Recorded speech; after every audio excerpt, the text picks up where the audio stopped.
நமஸ்காரம். மகாபாரதத்தில் சாந்தி பருவத்தில் மோட்ச தர்மத்தை சேவித்துக் கொண்டிருக்கின்றோம். இன்று நாம் சேவிக்கும் இந்த அத்தியாயத்தில் லக்ஷ்மி தான் அசுரனை விட்டு விலகிய காரணத்தை இந்திரனுக்கு எடுத்து சொல்லியதுதான் சேவிக்கின்றோம். யுதிஷ்டிரர் பீஷ்மாச்சாரியரை பார்த்து, புருஷன் சேமத்தை அடைவதற்கும் துன்பத்தை அடைவதற்கும் உள்ள முன்குறிகளை எனக்கு சொல்ல வேண்டும் என்று கேட்க பீஷ்மாச்சாரியார் சொல்ல தொடங்கினார். யுதிஷ்டிரா, மனிதன் சேமத்தை அடைவதற்கும் அவ்விதமே துன்பத்தை அடைவதற்கும் உள்ள முன்குறிகளை மனமே சொல்லும். இந்த விஷயத்திலும் இந்திரனுக்கும் லக்ஷ்மிக்கும் நடந்த பேச்சுவார்த்தையை, பழைய இதிகாசத்தை உதாகரிக்கிறார்கள். அதை தெரிந்து கொள். பெரிய தவத்தின் விருத்தியால் மேலானதும் கீழானதுமான இரண்டு உலகங்களை பார்ப்பவரும் பிரம்மலோகத்தில் வசிப்பவர்களான ரிஷிகளுக்கு ஒப்பான நிலையை அடைந்து பிரம்மதேவரை போல மிக்க ஒளி உள்ளவரும் பாவங்கள் விலகியவரும் பெரிய தவம் உள்ளவருமான நாரத முனி காலத்திற்கு தக்கபடி 3 உலகங்களிலும் சஞ்சரித்து கொண்டிருந்தார். ஒரு சமயம் காலையில் எழுந்து பரிசுத்தமான ஜலத்தில் ஸ்நானம் செய்ய விரும்பி துருவ மண்டலத்தின் துவாரத்தில் இருக்கும் கங்கைக்கு சென்றார்.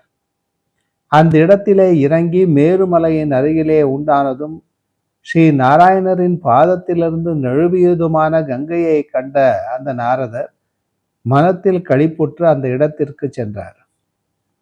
தேவர்களால் நிறைந்ததும் சிறிய பொன் மணல் உள்ளதும் சாலம், தாளம், அஸ்வகர்ணம், சந்தனம் போன்ற மரக்கூட்டங்களாலும் மற்றும் பல மரங்களாலும் பல புஷ்பங்களாலும் அலங்கரிக்கப்பட்டதும் அன்ன புஷ்களும்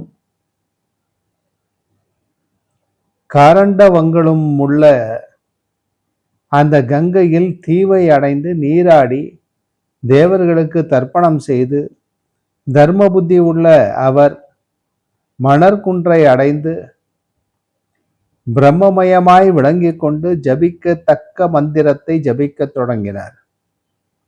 1000 கண் உள்ளவனும் சம்பராசனையும் பகாசுரனையும் கொன்றவனுமான இந்திரன் தேவர்களாலும் ரிஷிகளாலும் அடையப்பட்ட அந்த கங்கா நதியின் கரையை நோக்கி வந்தான். பரிசுத்தமான புத்தி உள்ள அவ்விருவரும் நீராடி சுருக்கமாக ஜபத்தை செய்து சிறிய பொன்மணல் உள்ள கங்கா நதியின் மண் முட்டிலிருந்து நல் ஒழுக்கமுள்ள தேவரிஷிகளால் சொல்லப்பட்ட கதைகளை பேசிக் கொண்டிருந்தார்கள். ஏகாகிர புத்தியுடன் அவ்விதம் உட்கார்ந்த அவ்விருவரும் மகிழ்ச்சிகளால் சொல்லப்பட்டவைகளும் முன்னோர்களால் நடத்தப்பட்டவைகளுமான கதைகளை சொல்லி கொண்டிருந்தார்கள்.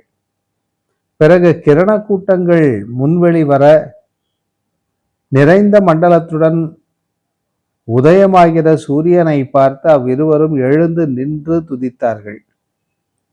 மக்கள் இல்லாத பரிசுத்த தேசத்தில் விளையாடி கொண்டு சந்தோஷத்துடன் இருந்த அவ்விருவரும் சூரியன் உதித்த சமயத்தில் ஒளி கூட்டங்களால் நிறைந்ததும் பல கிரணங்களால் அலங்கரிக்கப்பட்டதும் அந்த சூரியனுக்கு 4 புறத்திலும் ஆகாயத்தில் வேறு சூரியன் உதிப்பது போன்றதுமான ஜோதியை பார்த்தார்கள். ரவியின் தேஜஸுக்கு ஒப்பானதும் மின்னலின் ஒளி போன்ற காந்தி உள்ளதுமான சோதியானது ஆகாயத்தில் காணப்பட்டது. அது அவ்விருவருக்கும் அருகிலே வருவதாகவும் காணப்பட்டது. அந்த ஒளியாலும் சூரியனாலும் விளங்குவதான ஆகாயமானது அப்பொழுது காந்திகளால் ஒப்பில்லாததும் 3 உலகங்களையும் பிரகாசிக்க செய்வதுமாக விளங்கிற்று. அந்த தேஜஸை பார்த்து கைகூப்பி நின்ற பராக்கிரமசாலிகளான அவ்விருவரும் சிறிது நேரத்தில் ஆச்சரியமான ஒரு திவ்யமான விமானத்தை பார்த்தார்கள். அப்போது அந்த விமானத்தில் இருப்பவளும் ஒளி உள்ளவளும் உலகத்தால் விரும்பத்தக்கவளும் உயர்ந்த மங்கள ரூபியும் உலகத்தை படைத்தவளும் அழகுள்ளவளும் உலகத்திற்கு தாயும் அழிவில்லாதவளும் அருகிலே விளங்கும் அழகுள்ள அப்சரசுகளால் பூஜிக்கப்படுகிறவளும் பெரியவளும் சூரியன் போல விளங்குகிறவளும் அக்னியின் ஜுவாலை போன்றவளும் நட்சத்திரம் போன்ற ஆபரணங்கள் உள்ளவளும் நட்சத்திர கூட்டம் போன்ற மாலை உள்ளவளும் தாமரை மலரின் இதழில் இருப்பவளுமான லக்ஷ்மி தேவியை நேரிலே கண்டார்கள். பெண்களுள் மிக உத்தமையான அந்த லக்ஷ்மியானவள் விமானத்தின் மேலிருந்து இறங்கி மூன்று உலகங்களுக்கும் ஆசானான இந்திரனையும் நாரத முனிவரையும் நோக்கி வந்தாள். இந்திரனும் நாரதரால் பின்தொடரப்பட்டு நேரில் அந்த லக்ஷ்மியின் அருகிலே வந்தான்.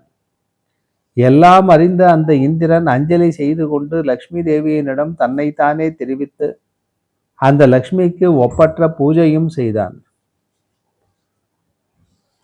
இந்திரன் லக்ஷ்மியை நோக்கி, அழகான புன்சிரிப்புள்ளவளே, நீ யார்? என்ன காரியத்திற்காக வந்தாய்? எங்கிருந்து வருகிறாய்? அழகுள்ள பெண்ணே, உனக்கு எந்த இடத்திற்கு செல்ல வேண்டும் என்று கேட்க லக்ஷ்மி அதற்கு பதில் சொல்ல ஆரம்பித்தார். பரிசுத்தமான 3 உலகங்களிலும் உள்ள ஸ்தாவர ஜங்கமங்கள் அனைத்தும் நான் தங்களிடம் இருக்க வேண்டும் என்று விரும்பி மிகவும் முயற்சி செய்கின்றன.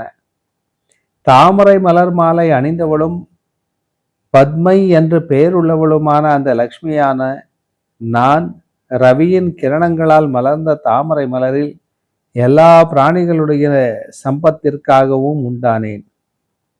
பாலாசுரனை கொன்றவனே, நான் லக்ஷ்மி, பூதி, ஸ்ரீ, ஸ்ரத்தை, மேதை, சன்னதி, விஜிதி, ஸ்திதி, திருதி, சித்தி, சம்பூதி, ஸ்வாஹா, ஸ்வதா,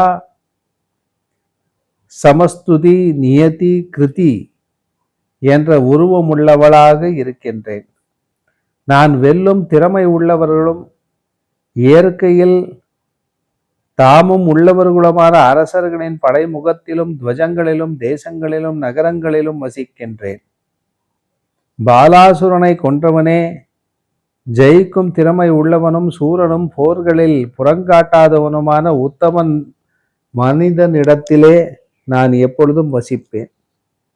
எப்பொழுதும் தர்மம் உள்ளவனும் பெரிய புத்தி உள்ளவனும் பிராமணர்களுக்கு நன்மை செய்பவனும் சத்தியம் பேசுகிறவனும் அடக்கம் உள்ளவனும் கொடுக்கும் சுபாவம் உள்ளவனுமான மனிதனிடத்திலே நான் எப்பொழுதும் வசிப்பேன். முன்பு உண்மையான தர்மம் இருந்த காரணத்தால் அசுரர்களிடத்தில் வசித்து கொண்டிருந்தேன். அவர்கள் விபரீதமாய் இருப்பதை தெரிந்து கொண்டு உன்னிடத்தில் வசிக்க வேண்டும் என்று விருப்பம் கொண்டேன் என்று சொன்னாள். இதை கேட்ட இந்திரன், எவ்விதமான நடக்கை உள்ள அசுரர்களிடம் நீ வசித்து கொண்டிருந்தாய்?